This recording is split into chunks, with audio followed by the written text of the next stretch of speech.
Today we're going to begin by talking about algebraic properties and how we can apply them. These properties are great for answering the question why. If you think about a 2-year-old, they're always asking why. Well, it's a good thing to ask in any of your classes, almost all the time. So we're going to begin by talking about some properties we've already covered. These properties answer the question why. So one of the most familiar ones is the distributive property, which says if a quantity is being multiplied by an expression in parentheses, then that quantity can be multiplied by each term of the expression. So in this case, we're distributing the 7 to the 3 terms inside the parentheses. We do this through multiplication, and you can see our final answer of 21x plus 56y minus 28. Another property that we're often familiar is the substitution property, which is if two quantities are equal, then the quantities can replace each other in expression. You can kind of think about it if you think about sports. When we make a substitution in a game, it's always got to be equal. So for example, when I coach basketball and I take out one player, the referee does not let me put 2 players back in. I can only do 1 for 1. It's got to be equal. Or another example, think about soccer. If you take out your goalie, you try to replace them with a player who also plays goalie. You don't want to take out your goalie and put in a forward. That would not be an equal substitution. So substitution property only works when 2 things are equal. Now we often see substitution when we're dealing with order of operations.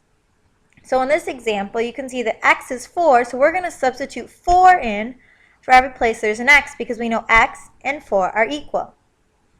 We do that often by adding parentheses so that we don't lose any operations here.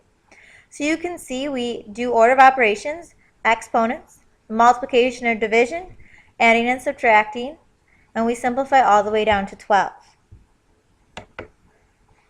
I want you to take a second and do the first section, which is all the distributive property. So pause the video and try the first 4. Welcome back. Hopefully your answers match my answers. In the first one, we're distributing the 9. And we get 36x minus 45. Remember, distributing is multiplication. In the second one, we're distributing that negative. But remember, when there's no number there, we have that ninja 1 hiding. So we have to remember to distribute that 1. We get negative 3a plus 4b. And remember, that plus is because a negative times a negative always gives me a positive.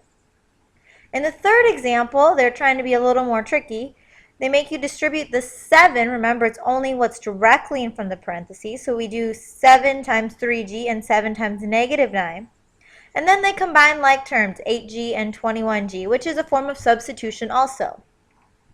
In the fourth example, they really get you by making you distribute twice and then go through and combine like terms. Now remember, we can't put 16d and 16c together because they have different variables. Like terms always have the same variable. Try the second 2 examples. Pause the video, and when you're done, restart. Let's look at these last 2 questions. Here we had to substitute in values. So we're saying A and 6 are equal, B and 3 are equal, and C and 2 are equal. And so we put those in, again using parentheses so we don't mix up any operations or lose any negative signs. And we use order of operations to simplify. Another property that you often use is the commutative property. And this says the order that you add terms or multiply factors doesn't matter. And you guys have kind of known this, we just didn't know what to call it. So if I say 5 plus 2 is 7, I can also say 2 plus 5 is 7.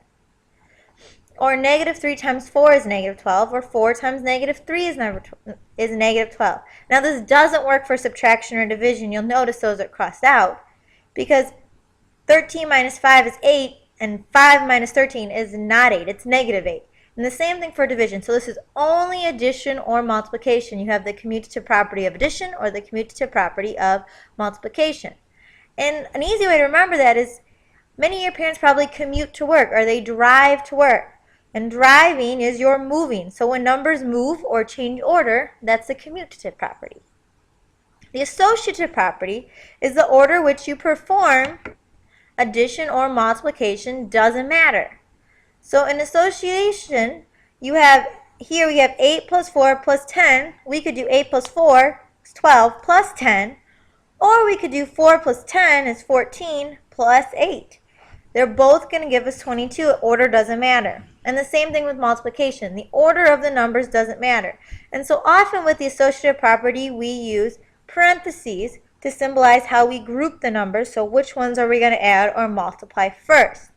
Associative and grouping kind of go together, because if you think about who you associate with is who is your group of friends. So when we're dealing with grouping, or we're changing the way things are grouped, we're dealing with the associative property. Here's a few other properties that are, again, very familiar, but maybe we didn't know the name. The multiplicative identity property says if a value is multiplied by 1, the product is the same value. Hopefully we all know this. 8 times 1 is always going to be 8. The multiplicative inverse property says if a value is multiplied by its reciprocal, remember that word from fractions, the product is 1. So 2/3, when it's multiplied by 3/2, is always going to be 1. And we talked about this with fractions when we were dealing with division. So think about if we multiply 4, the reciprocal is going to be 1/4. So 4 times 1/4 is always 1. Multiplicative property of 0 says if you multiply by 0, the product is always 0. Again, pretty simple. 0 product property says if the product of two values is 0, or at least one of those values must also be 0. So if x times y is 0, x or y has to be 0, and that kind of goes back to the multiplicative property of 0. The additive identity property says if a value is added to 0, the sum of the value, it's the same sum of the value. So negative 6 plus 0, always going to give you negative 6. Remember, we're adding nothing, we're not moving anywhere. The inverse, like the multiplicative inverse, says if you add a value and its opposite, the sum is 0. So instead of going to 1, we're going to 0. So negative 15 and its opposite, 15, is 0. Take a second, pause the video, and decide which of the following properties are shown in each of these examples. Now you can check your work and see if they match. First one, multiplicative property of 0. Multiplicative inverse property of 0 is number 2. Commutative property of multiplication.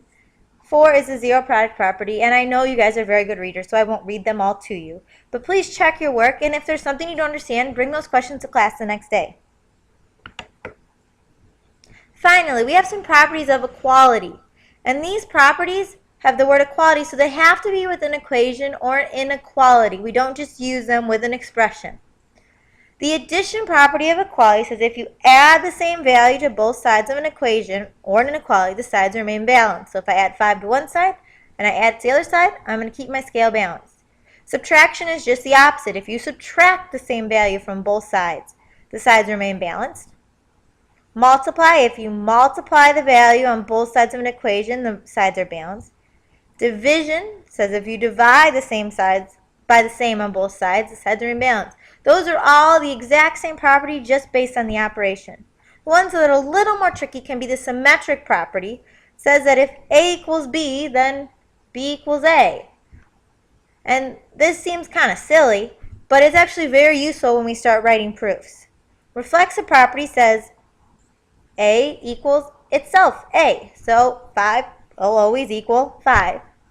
And lastly, the transitive property, which you've probably used at times with your parents, says if A equals B and B equals C, then A must equal C.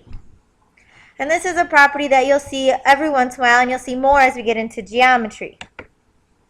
So last time, take a second, pause the video, and see if you can answer which property is shown in each of these examples. How'd you do?